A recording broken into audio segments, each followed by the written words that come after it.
ಕ್ರಿಸ್ತನಲ್ಲಿ ಪ್ರೀತಿಯ ಸಹೋದರರೇ ಮತ್ತು ಸಹೋದರಿಯರೇ, ನಿಮ್ಮೆಲ್ಲರಿಗೂ ಮುಂಜಾನೆಯ ವಂದನೆಗಳು. ಕ್ರಿಸ್ತನ ಜೀವಿತ ಪಾಠದ ಹೆಸರು ಮೆಸ್ಸಿಯನ ರಾಜ್ಯವು ಅಗೋಚರವಾಗಲಿರುವುದು. ರೆಫರೆನ್ಸ್ ಪುಟ 5455, ಪುಟದ ಸಂಖ್ಯೆ 80. ಜಲಪ್ರಳಯ ಹಾಗೂ ಸೊದೋಮಿನ ನಾಶನ. ಮೆಸ್ಸಿಯನ ರಾಜ್ಯ ಸ್ಥಾಪನೆಯ ಸಂಬಂಧದ ಪ್ರಸ್ತಾವನೆಯಲ್ಲಿ ಜಲಪ್ರಳಯ ಹಾಗೂ ಸೊದೋಮಿನ ನಾಶನವೆಂಬ ಈ ಎರಡು ಚಿತ್ರಣಗಳನ್ನು ಪರಿಚಯಿಸುತ್ತಿರುವುದು ಏಕೆ? ಇದಕ್ಕೆ ಉತ್ತರವೆಂದರೆ, ಸತ್ಯವೇದದಲ್ಲಿ ಎಲ್ಲೆಡೆ ಮುಂತಿಳಿಸಿರುವ ಪ್ರಕಾರ ಮೆಸ್ಸಿಯನ ರಾಜ್ಯವೆಂಬುದು ಶಾಪವನ್ನು ತೆಗೆದುಹಾಕಿ ಲೋಕಾಂತ್ಯದ ಆಶೀರ್ವಾದವನ್ನು ತರುವ ದೇವರ ಒಂದು ಅತ್ಯುನ್ನತವಾದ ಏರ್ಪಾಡಾಗಿದ್ದಾಗ್ಯೂ ಅದು ಶಿಥಿಲಗೊಂಡ ನಮ್ಮ ಈಗಿನ ವ್ಯವಸ್ಥೆಗಳ ಮೇಲೆ ಸ್ಥಾಪನೆಗೊಳ್ಳಲಿರುವುದು. ಅಲ್ಲದೆ ಅದು ಈಗಿನ ಕಾಲದ ಈ ಸಮಾಜ, ಅರ್ಥವ್ಯವಸ್ಥೆ, ರಾಜಕೀಯ ಮತ್ತು ಧಾರ್ಮಿಕ ಸಂಸ್ಥೆಗಳು ಶಿಥಿಲಗೊಳ್ಳುವುದನ್ನು ಯೇಸುವು ಜಲಪ್ರಳಯ ಮತ್ತು ಸೊದೋಮಿನ ನಾಶನದ ದೃಷ್ಟಾಂತಗಳ ಮೂಲಕವಾಗಿ ವಿವರಿಸಿ ಹೇಳಿರುವನು. ಈ ಸಂಕಟ ಕಾಲಗಳಿಗೆ ಮೊದಲು ತಾನು ಪ್ರತ್ಯಕ್ಷನಾಗಿರುವಂಥದ್ದು ನಿಸ್ಸಂಶಯಸ್ಥರಾದ ಹಾಗೂ ನಂಬಿಕೆ ಇಲ್ಲದ ಲೋಕದವರಿಗೆ ಈ ಸಂಕಟವು ಪ್ರಳಯದಂತೆ ಹಠಾತ್ತಾಗಿ ಆವರಿಸಿಕೊಳ್ಳುವವರೆಗೂ ಅವರಿಗೆ ತಿಳಿಯದೇ ಇರುವುದು. ಇದು ಒಂದು ಆಕರ್ಷಕವಾದ ಚಿತ್ರಣವಾಗಿರುವುದಿಲ್ಲ.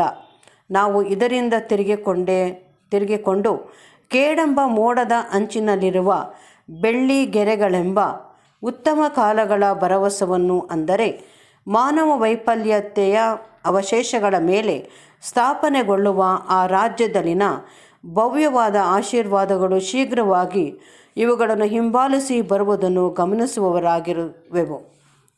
ಲೋಕವನ್ನು ಹಠಾತ್ತಾಗಿ ಆವರಿಸಿಕೊಳ್ಳುವ ಕೇಡು ವಿಪತ್ತುಗಳ ತೀಕ್ಷ್ಣತೆಯ ಬಗ್ಗೆ ಒತ್ತು ಕೊಟ್ಟು ಯೇಸುವು ಲೋಟನು ಸೊದೋಮನ್ನು ಬಿಟ್ಟು ಹೋದ ದಿನವೇ ಬೆಂಕಿ ಗಂಧಕಗಳು ಆಕಾಶದಿಂದ ಬಿದ್ದಿದ್ದ ವಿಷಯವನ್ನು ಹೇಳಿದ್ದನು. ಮನುಷ್ಯಕುಮಾರನು ಪ್ರಕಟ ಮಾಡಿಕೊಳ್ಳುವ ದಿನದಲ್ಲಿಯೂ ಹೀಗೆಯೇ ಇರುವುದೆಂದು ಸಾರಿ ಹೇಳಿದ್ದನು.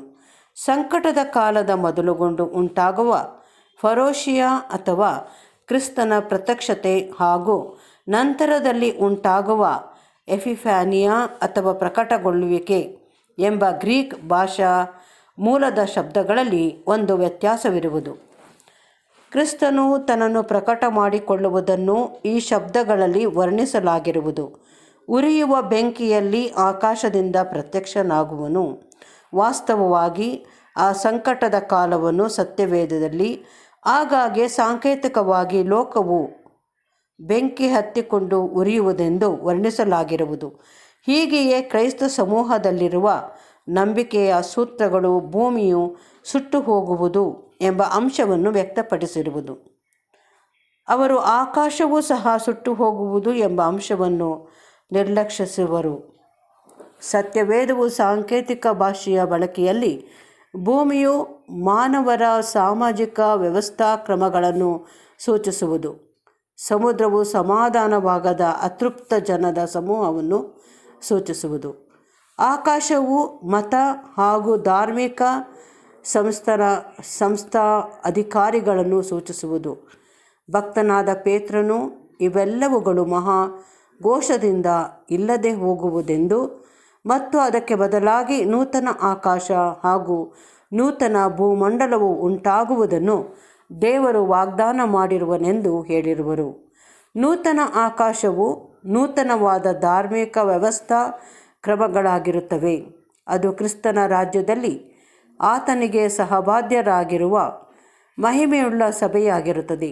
ನೂತನ ಭೂಮಂಡಲವು ಮೆಸ್ಸಿಯನ ರಾಜ್ಯವು ಸ್ಥಾಪನೆ ಮಾಡುವ ನೂತನವಾದ ಸಾಮಾಜಿಕ ವ್ಯವಸ್ಥಾ ಕ್ರಮಗಳಾಗಿರುತ್ತವೆ.